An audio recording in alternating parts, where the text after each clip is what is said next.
Good morning, my brothers and sisters. Welcome to episode number 7 of Be With Me in the book of 1 Timothy. We're in this passage, and I'm going to call it today, Who Are You Going to Call? We're in this passage where Paul is talking to Timothy, Paul the older is talking to Timothy the younger, about establishing roles in the church. So Paul's a little bit more on his way out, and Timothy is establishing a church in Ephesus. And he's talking about an office of the church. We call it pastor today.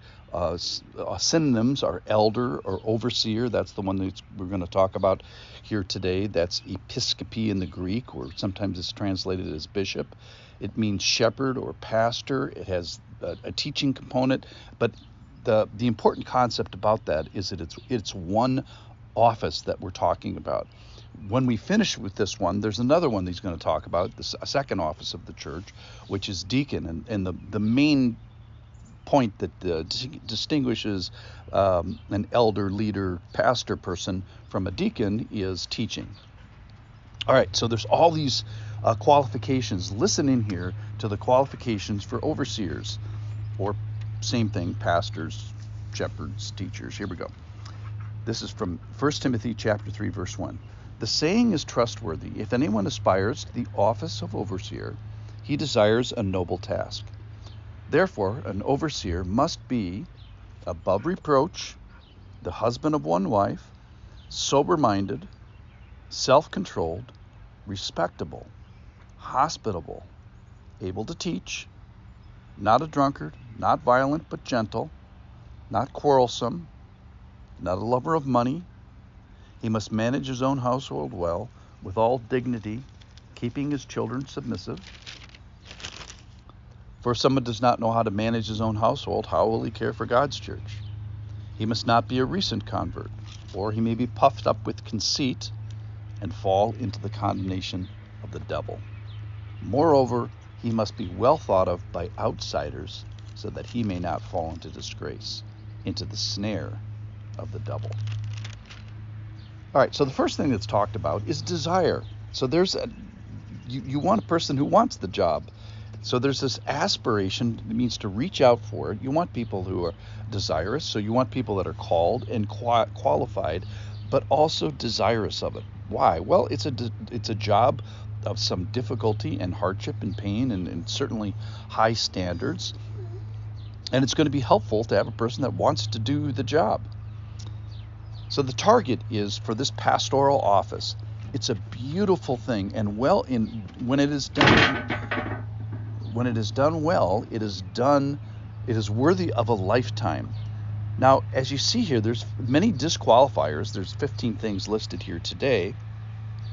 And who would you rather have lead your organization? In this case, the Lord's church. What kind of a man would you want?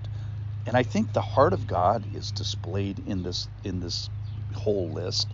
And for us, who would you want to lead you in the hard stuff? So think about this. When the police come to your door, who's your next call going to be? Or when the doctor says, I need to talk to you at 4 p.m. and be ready for my call. Or when your wife says, I don't love you anymore. Or when your counselor tells you something very unpleasant about yourself. Or maybe when your sin finally strikes you and the light bulb goes on that, wait, I've been acting as an enemy of God. At that moment of your life, the worst moment of your life, who are you going to call? Well, it's this person that's listed here in 1 Timothy. So let's pause for a second and just say, well, what's not on the list? Well, just being old and having gray hair, that's not a person you would call. Or a person with lots of money. No, that's not a person. There's lots of fools that have lots of money. Or maybe they have nice clothes, or maybe they're talented at athletics and they can hit a golf ball straight. Or maybe they have a trendy management style. Or maybe they're a very powerful personality. Or maybe they can sing well. So the world has a different list. I call it the TikTok list or the Instagram list of values: beauty, popularity, ability to dance.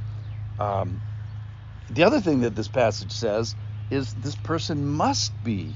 That really stopped me in the tracks. It doesn't say find a person that has 12 out of these 15 characteristics. No, it's all of them. So it's the highest of earthly calls. If there's another one, let me know what it is. Even our, president of the United States or something, the qualifications for that are less than this, because you know what I mean. All right. So previously, it's a precious thing. You're called to care for God's church. He even says it's not even yours. You're just a steward. You're a manager. You're a leader. You're the pastor. You're the shepherd. It's risky. You can fall into conceit. You can fall into pride doing it. There's difficulty from the outside. There's a little bit of an external reputational component to this. You have to be thought of well by people that are not even in the family, by the enemies, by your competitors, so to speak. There's a long track record of time. It's a resume of a lifetime. There's an epic battle of good and evil. The devil is even on this list. He has a stake in this list. Then there's the inside stuff of reputation. Then there's the intimacy stuff about how granular it gets, even in your marriage, that you pass the big test, the long opportunity for faithfulness and purity and doing the right thing with your zipper and providing and promises, and maybe handling the elevation and handling the issue of submission right. Why is that? Well, you're going to need that in the church. It's all over the church as well. Then there's the character things of soberness and self-control and being hospitable and not being a lover of money. And then finally, the big one about being able to teach. So God loves cheerful, eager, qualified pastors, and let's honor those who do it right. There's a documentary that's coming out just recently about a pastor who has failed in these, in by my count, 14 out of the 15. And they made a big documentary out because it's scandalous and it's great TV.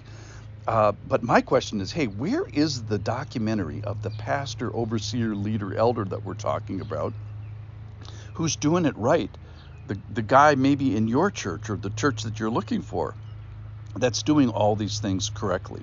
Let's go find that person, find that guy, honor him, thank him, and appreciate him, because it's an epic thing in meeting all these criteria. So let's go find a pastor. Who are you going to call? That guy. Let's thank him today before we have to make that call. Thanks for listening.